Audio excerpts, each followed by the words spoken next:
तो इस वीडियो में हम बात करने वाले हैं टेक्निकल एसईओ क्या होता है। ऑन पेज एसईओ हमने देख लिया है, ऑफ पेज हमने देख लिया है, अब हमें टेक्निकल समझना है। जब हम ये तीन चीज़ समझ लेंगे उसके बाद हम प्रॉपर तरीके से हमारी वेबसाइट का एसईओ कर पाएंगे। ऑन पेज के अंदर हम वेबसाइट के अंदर काम करते हैं, ऑफ पेज के अंदर हम वेबसाइट के बाहर काम करते हैं, और टेक्निकल के अंदर हम उन टर्म्स पर काम करते हैं जो टेक्निकल एसईओ में काम आती है। लाइक वेबसाइट की स्पीड क्या है, वेबसाइट लोड होने में कितना टाइम ले रही है, जो हमारी ऑफ पेज की बैकलिंक्स है वो कितनी सही तरीके से काम कर रही है, वो सब चीज़ों के बारे में हम बात करते हैं। तो इस वीडियो में हम यही बात करने वाले हैं। तो और अब अगर आपने अभी तक मेरे चैनल को सब्सक्राइब नहीं किया है तो don't forget to subscribe my channel Digiwork and follow my page digital marketing web rank and let's get started with the video. आपको साइड बाय साइड मेरी स्क्रीन दिख रही होगी। इसमें सबसे पहले एक पेज आता है technical SEO all you need to know. Technical SEO के बारे में सबसे पहले आपको ये चीज़ जान लेनी चाहिए। robot.txt file. अबे robot.txt फाइल क्या होता है? robot.txt फाइल वो होता है जब एक यूज़र चाहे कि लाइक ये वाला पेज मेरी वेबसाइट का क्रॉलर देखे और लोगों को अवेलेबल हो, तो उसे कहते हैं हम robot.txt फाइल। मतलब मैं चाहता हूँ कि ये जो मेरे वेबसाइट का पेज है लोगों के लिए नहीं दिखाई दे तो वो नहीं दिखाई देगा, और मैं चाहूँगा कि वेबसाइट का पेज मेरे लोगों को दिखाई दे तो वो देगा। मतलब जैसे कि हम एक एग्जांपल लेते हैं, बैंक की वेबसाइट है, उसके अंदर बहुत सारी डिटेल्स रहती पर्सनल रहती है। लाइक बैंक की वेबसाइट तो ओपन है, वो सबके लिए, पर कुछ ऐसे पेज हैं जो वो यूजर्स के लिए नहीं रखते हैं, वो वहाँ पे पर वो आपको नहीं दिखाई देंगे। उसके लिए हमें लगाना पड़ता है robot.txt। जब मान लो कोई पैसों का लेन देन है, कुछ कितना अमाउंट बैंक में पड़ा है, वो चाह के वो यूजर को नहीं दिखा सकते, तो उसके लिए वो लगाते हैं robot.txt। वो कैसे लगाएंगे वो हम आगे से देखेंगे। ऑप्टिमाइज और इमेज। अब जैसे कि किसी भी वेबसाइट में, लाइक जैसे कि हमारी ये वेबसाइट है,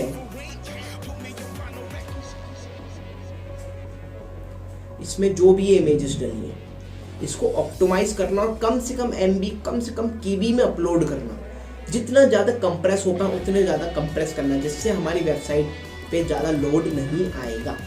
ठीक है, ऑप्टिमाइज करना है अपनी इमेजेस को। ब्रोकन लिंक्स, जैसे कि हमने लास्ट वीडियो में बैकलिंक्स के बारे में बात करी थी, हम दूसरी साइट्स पे बैकलिंक्स बना रहे थे, उसमें कई बार कुछ बैकलिंक्स खराब बन जाती है, ब्रोक हो जाती है, नहीं वर्क करती हैं। उसको कैसे सही करना है या उसको वहाँ से हटा देना है प्रॉपर तरीके से, वो होती है ब्रोकन लिंक्स को सही करना। वो कैसे करेंगे वो हम आगे समझेंगे। Discard unnecessary popups. अब आप कहीं वेबसाइट खोलते होंगे, बहुत सारी ऐसी चीज़ आ जाती होंगी, कुछ इधर से पॉप हो रहा है, कुछ इधर से पॉप हो रहा है, ऐसे पॉपिंग हो रही है, तो आप बहुत फ्रस्ट्रेट हो जाते होंगे। वो सब चीज़ें भी हमारी वेबसाइट पर नहीं होनी चाहिए। वो सब चीज़ें भी हमें कैसे करना है वो हम आगे समझेंगे। robot.txt फाइल हमें क्या दिखाना है क्या नहीं दिखाना है। इमेज को ऑप्टिमाइजेशन, वीडियो भी आ गई उसमें, इमेज हो गया वीडियो हो गया, दोनों को ऑप्टिमाइज करना है। लिंक्स को सही रखना है, फालतू के पॉपअप्स नहीं आने वेबसाइट पे हमारे, और आपकी वेबसाइट का स्पीड अच्छा होना चाहिए। क्लिक करो और ओपन हो जानी चाहिए, नहीं 15 सेकंड लग रहे हैं, 20 सेकंड लग रहे हैं, 1 मिनट लग रहा है आपकी वेबसाइट लोड होने में, तो आप इंसान या यूज़र बैक कर जाता है वहाँ से, फिर नहीं। कैसे स्पीड सही होती है? जब हमारी ऑप्टिमाइज इमेजेस कम से कम डाटा है, कम से कम केबी में होंगी, हमारी वीडियोस कम से कम केबीज में होंगी, तो वेबसाइट की स्पीड अपने आप बढ़ेगी। ज़्यादा वेबसाइट के अंदर फालतू कंटेंट नहीं होगा, फालतू इमेजेस, फालतू वीडियोस नहीं होंगी, उससे हमारी वेबसाइट की स्पीड बढ़ती है। फिर बात आती है साइट मैप।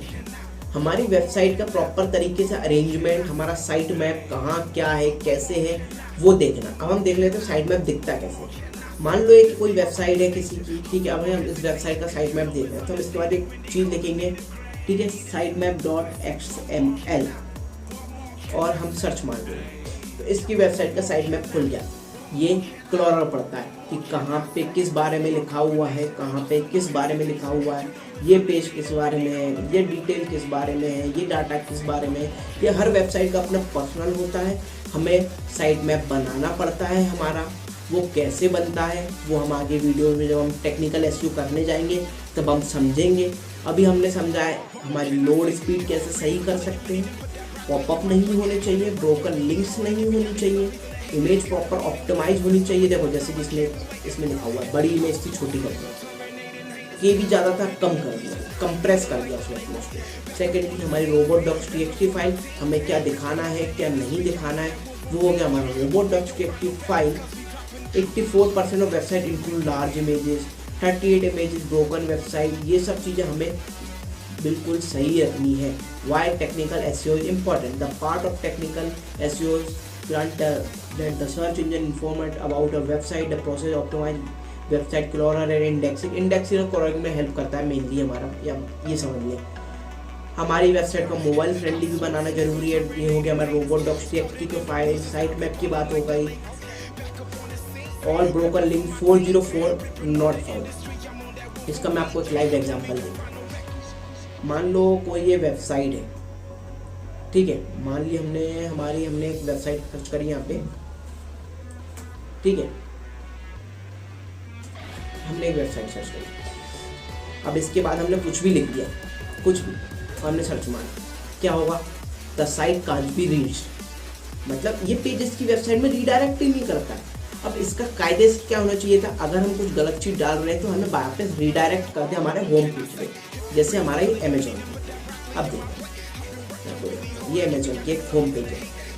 अब इसके अंदर मैंने कुछ भी लिखा, इसके बाद चाहे अमेजोन के अंदर नहीं बट मैं सर्च करूँगा तो वापस मेरे को कहाँ रीडायरेक्ट कर देगा? होम पेज पे। चाहे मैं कुछ भी गलत लिख लूँ, उसमें मैं लिख दूँ आई नीड मोबाइल डाटा, अब इसके अंदर ऐसा कोई पेज ही नहीं है, तो मेरे को कम से कम ये तो नहीं शो कर रहा ना your kind site can't be reached. इससे अच्छा क्या कर रहा है? वापस मेरे को हमारे होम पेज पे ला के रखता है।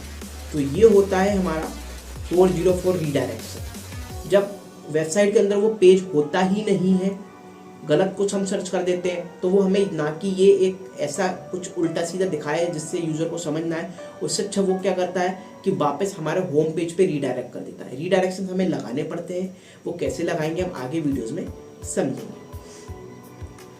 ये हो गया हमारा optimise images, sizes, on page off page के बीच में डिफरेंस तो हमने पहले समझ लिया है। बेनिफिट्स, सिक्योरिटी वगैरह, ये सब हमारे काम के भी चीज़ें नहीं है।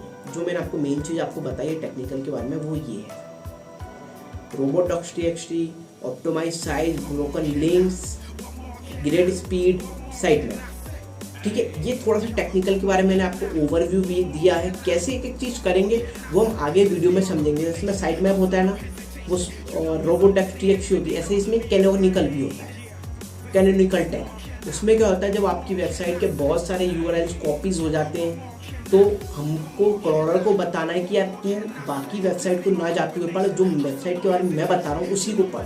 वो होता है कैनोनिकल टैग। वो भी हम कैसे लगाएंगे, ये robots.txt कैसे लगाएंगे, इमेज को कैसे कंप्रेस करेंगे, साइट मैप कैसे बनाएंगे, ये सब हम आगे टेक्निकल में समझने वाले हैं।